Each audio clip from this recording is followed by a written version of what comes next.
பெஸ்தலாட் பிள்ளைகளா, பெஸ்தலாட் அக்கா. எல்லாரும் சண்டே கிளாஸ்க்கு வந்தாச்சா? எல்லாரும் வந்தாச்சக்கா. எல்லாம் நல்லா ஜோம் பண்ணீங்களா? காலையில் வேதம் வாசித்தீங்களா?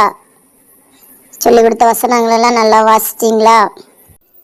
ஆமாக்கா, எல்லாம் வாசித்தோம், ஜெபம் பண்ணினோம். இப்போ உங்களுக்கு பைபிள்ல இருந்து நோவா அவங்கள குறித்து உங்களுக்கு நான் சொல்ல போகிறேன். அவங்களுடைய வாழ்க்கை, அவங்க எப்படி வாழ்ந்தாங்க, மக்கள் இருக்கும்போது நோவா எப்படி வாழ்ந்தாங்க, அவங்க வாழ்க்கை எப்படி இருந்தது, அதை குறித்து நான் உங்களுக்கு பைபிள்ல இருந்து சொல்கிறேன். சரியா?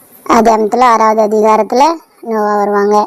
அப்போ அந்த நோவா அந்த நாட்களில் இருந்த மனிதர்களுக்குள்ள அப்போ அந்த மக்கள் எல்லாருமே கெட்டவங்களாக இருந்தாங்க. ரொம்ப ரொம்ப ஆண்டவருக்கு பிரியலாத காரியத்தை செஞ்சிட்டு இருந்தாங்க.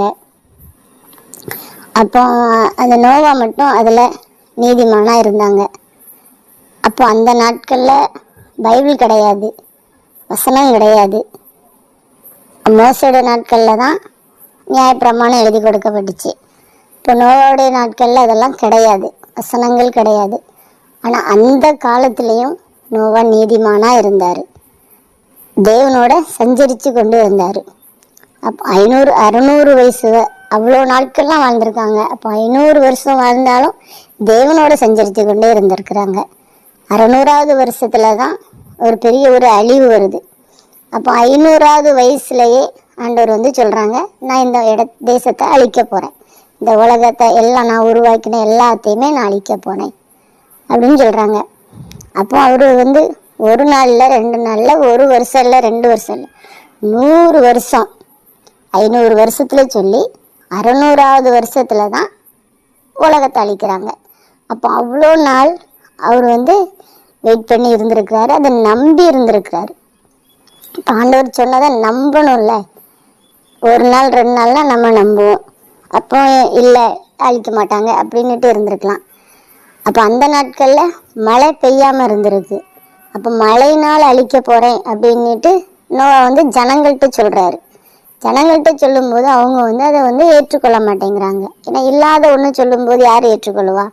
அவங்க ஏற்றுக்கொள்ளலை. அப்படிலாம் அழிவு வராது அப்படிங்கிற மாதிரி அவங்க எப்போதும் போலவே வாழ்ந்து கொண்டிருக்கிறாங்க. ஆனால் நோவா தன்னுடைய உத்தமத்தில் அந்த நீதிமானா உறுதியாக இருந்திருக்கிறாரு. 100 வருஷம் கழிக்கிற வரைக்கும் அவர் அந்த உறுதியாகவே அந்த வார்த்தையை ஒவ்வொருத்தியாப்போ பேழையை உருவாக்க சொல்லியிருக்காங்க. அப்போ பேழையை உருவாக்குறாரு. அந்த மழை, அந்த எவ்வளோ தண்ணி வந்தாலும் அந்த தண்ணிக்கு மேலே மிதக்கிற மாதிரி ஒரு கப்பல் அப்படி சொல்லி வச்சுக்கிடலாம். அப்போ அப்படி ஒரு கப்பலை உருவாக்க சொல்கிறாங்க. அந்த அந்த விசுவாசம் வேணுமே, அந்த நம்பிக்கை. அப்போது அவரோட அதை நம்புகிறாரு, ஆண்டோடைய வார்த்தை அவர் நிச்சயமாக நிறைவேற்றுவார் அப்படின்னு சொல்லி நம்புகிறாரு. நம்பினதுனால தான் அவ்வளோ மக்கள் மத்தியில் அவர் மட்டும் பாதுகாக்கப்பட்டார். அப்போ நீதிமானாக வாழ்ந்திருக்காரு. ஆண்டோடைய வார்த்தையை நம்பி மக்கள்கிட்ட சொல்கிறாரு, எல்லாரும் வந்துருங்க, எல்லாரும் இந்த பேழைக்குள்ளே வந்துருங்க. ஏன்னா பேழை, அந்த கப்பல் பெருசாக தான் பண்ணுறாங்க, நிறைய பேர் தங்கிக்கிற மாதிரி தான் பண்ணுறாங்க. அப்போது இவங்க அந்த வார்த்தையை நம்பி இருந்தால் அதுக்குள்ளே வந்திருக்கலாம். அதான் 1 வருஷம் 2 வருஷம்னா ஒரு வேளை யோசனை பண்ணியிருக்கலாம், சரி ஒரு வேளை வரும் அப்படின்னு நினைக்கலாம். அப்போ 100 வருஷங்கும் போது யாருமே நம்ப மாட்டாங்க. ஆனால் நோவா நம்பிக்கையோடு இருந்தார். ஆண்டோடைய வார்த்தையை அவர் விசுவாசித்தார், அதை நம்பினார். அதனால தான் அவர் சொல்கிறாரு, ஆண்டவர் சொல்கிறாரு, ஆண்டவரே சாட்சி கொடுக்குறாரு, இங்கே இருக்கிற மக்களில் ஒன்றை நான் நீதிமானாக கண்டேன். இப்போ வசனம் இல்லை, இப்போ இவ்வளோ வசனம் இருக்குது, பைபிள் நம்ம கையில் இருக்குது, நிறைய பிரசங்கம் கேட்குறோம், இதெல்லாம் இருந்தும் நம்ம நீதிமானாக வாழ முடியலை. பொய் சொல்லக்கூடாது அப்படின்னு 10 கட்டளையில் எழுதி கொடுத்துருக்குறாங்க. ஆனால் அதை நம்ம கேட்குறோம், வாசிக்கிறோம், பொய் சொல்கிறோம்.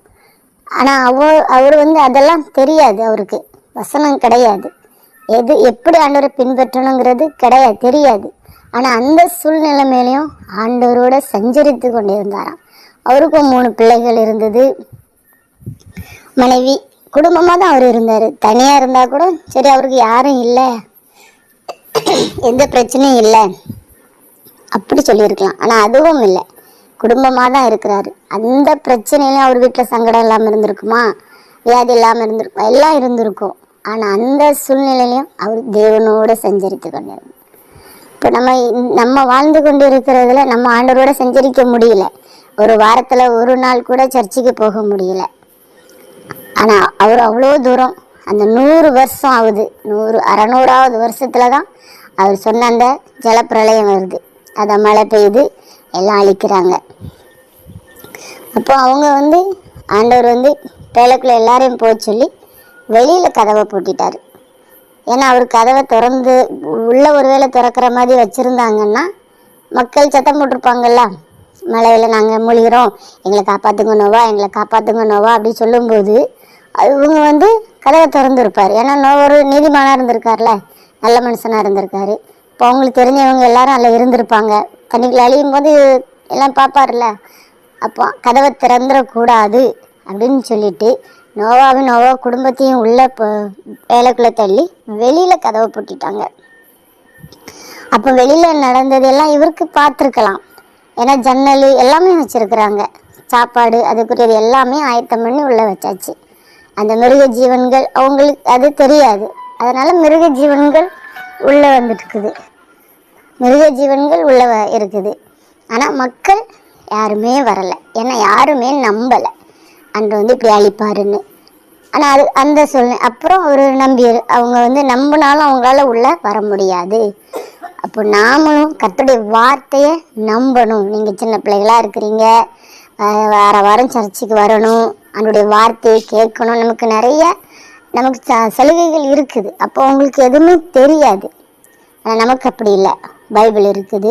ஒவ்வொரு நாளைக்கும் அதிகாலையில் வசனம் வாசிக்கணும், ஜெபம் பண்ணணும், ஸ்கூலுக்கு போகும்போது ஜெபம் பண்ணணும், நம்ம பாஸ்டர் அம்மாவுக்காக ஜெபம் பண்ணிக்கிடணும், பாஸ்டர் அம்மா ஆசீர்வாதமாக இருக்கணும், அவங்கள ஆண்டவர் பயன்படுத்தணும் அப்படின்னு சொல்லி நம்ம வேதமொழியின் சர்ச்சுக்காக ஜெபம் பண்ணணும். எந்த ஒரு பிரச்சனை வந்தாலும் நம்ம பாதுகாக்கப்பட முடியும்.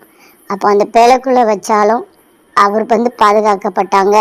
அந்த அழிவு எல்லாம் முடிஞ்சு எல்லா பிரச்சனையும் சால்வ் ஆன அதுக்கப்புறமா தான் அந்த நோவா குடும்பமும் வெளியில் வராங்க. வெளியில் ஆண்டவர் ஆசீர்வதிக்கிறாரு. உங்கள் மூலம் இந்த சன்னதி பழுகி பெருகட்டும் அப்படின்னு சொல்லி அவர் ஆசீர்வதிக்கிறார். அப்போ நம்ம ஆண்டோடைய பிள்ளைகளாக இருக்கணும்னா அவருடைய வார்த்தையை நம்பணும். அது எத்தனை வருடம் ஆனாலும் அவருடைய வார்த்தை நிறைவேறும். அவர் போய் சொல்கிற தேவன் இல்லை. அப்போ நீங்கள் நம்பணும். நீங்கள் ஜெபம் பண்ணுங்க, ஒவ்வொரு வாரமும் சர்ச்சுக்கு வாங்க, சண்டே கிளாஸில் இருங்க, ஆண்டோடைய வார்த்தையை கேளுங்க, அதை வாசிங்க, ஜெபிங்க, ஆண்டோடைய வார்த்தையின்படி நடங்க. அந்த கீழ்ப்படியணும், அதுபடி நடக்கணும். அப்படி இருக்கும்போது ஆண்டவர் உங்களை ஆசீர்வதிப்பார். சரியா? அடுத்த வாரம் சண்டே கிளாஸில் சந்திப்போம். கர்த்தர் உங்களை ஆசீர்வதிப்பார்.